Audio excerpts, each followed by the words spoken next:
કરવામાં આવી છે, સાથે ડીજેને લઈને કોઈ વિશેષ કોઈ પરવાનગી આપવામાં આવી છે?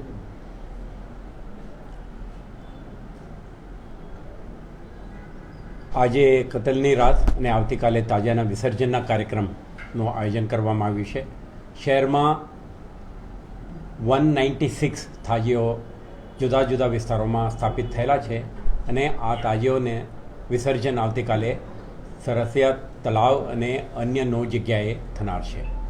આ અંગે શહેર તાજિયા કમિટી, વડોદરા મ્યુનિસિપલ કોર્પોરેશન અને અન્ય સ્ટેકહોલ્ડર સાથે આપણે ડિટેઇલમાં બેઠકોના આયોજન કરીને કરવાની થતી પૂર્વ તૈયારીઓ આપણે કરી છે અને વિસર્જન માટે વડોદરા મ્યુનિસિપલ કોર્પોરેશન દ્વારા સંકલન કરીને એમના સાથે સંકલન કરીને ત્યાં જેટી, તળાવો, ઇલ્યુમિનેશન અને અન્ય જરૂરી પરિબળો, લોજિસ્ટિક્સ, ઓપરેશન સપોર્ટ સિસ્ટમને પણ ઊભા કરી છે.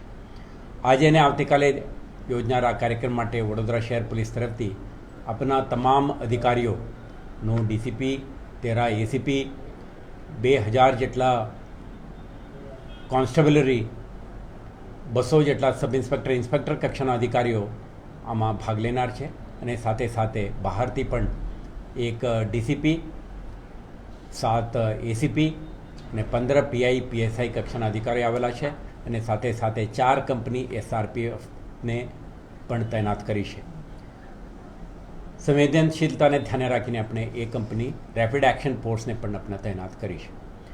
તો શહેર પોલીસ અને બહારથી આવેલા અધિકારીઓ તૈયાર કરવામાં આવેલ ડિટેઇન્ડ પ્લાનિંગ મુજબ, એટલે સંવેદનશીલ પોઈન્ટ, પુશિંગ સ્ક્વેડ્સ, ફિક્સ્ડ પોઈન્ટ્સ, ધાબા અને ડીપ પોઈન્ટ્સ, આ બધા બંદોબસ્ત વ્યવસ્થિત રીતે ગોઠવી દેવામાં આવેલ છે.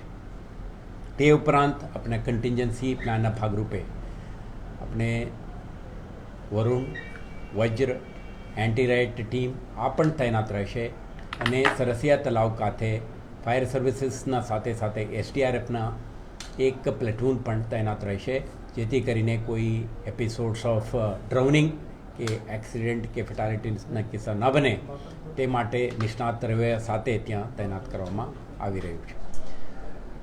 સમગ્ર તાજિયા પ્રોસેશન દરમિયાન ટ્રાફિકને કોઈ નડતરરૂપ ના બને, નાગરિકોને અસુવિધા ના થાય તે માટે આપણે ટ્રાફિક ડાયવર્શન પ્લાન પણ જાહેરાત કરી પ્રોહિબિટરી ઓર્ડર જાહેર કરી છે. તો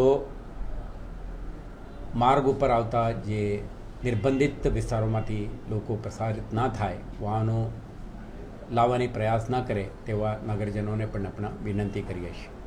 સાથે સાથે જે તમામ બંદોબસ્ત વ્યવસ્થા દરમિયાન પણ કોઈ પણ એમરજન્સી, કોઈ અકસ્માતના કે હેલ્થ એમરજન્સીના કિસ્સાઓ બને, નાગરિકો ડાયલ 100, ડાયલ 112ના માધ્યમથી આપણે સંપર્ક કરી શકશે. તો આપણે એમ્બ્યુલન્સ કે અન્ય એમરજન્સી સર્વિસીસના રિસ્પોન્સ માટે પોલીસ મદદરૂપ થઈને આવા એમરજન્સીને પહોંચી વળવા માટે પણ શહેર પોલીસ પ્રયાસ કરશે.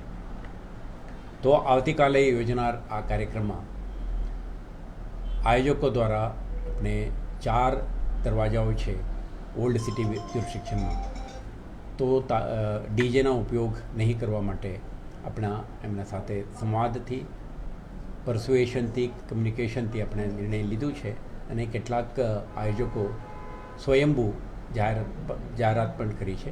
આ વિસ્તારમાં આપણા પ્રયાસ રહેશે કે જે હેરિટેજ સ્ટ્રક્ચરને કોઈ વાંધો આવે એવા કિસ્સાઓ ન બને, શાંતિથી આ વિસ્તારમાં તાજિયા પ્રોસેશન પ્રસારિત થાય તે માટે સ્થાનિક પોલીસ અન્ય આયોજકો અને સ્ટેકહોલ્ડરો સાથે સંકલન કરીને આયોજન કરી છે. મને વિશ્વાસ છે કે આજના ને આવતીકાલે યોજનાર આ કાર્યક્રમ જો સ્ટેકહોલ્ડરના પાર્ટિસિપેશન, આયોજકોના સાથ સહકાર અને સંકલન અને શહેરજનોના સહકારથી, પ્રોત્સાહનથી આ આખું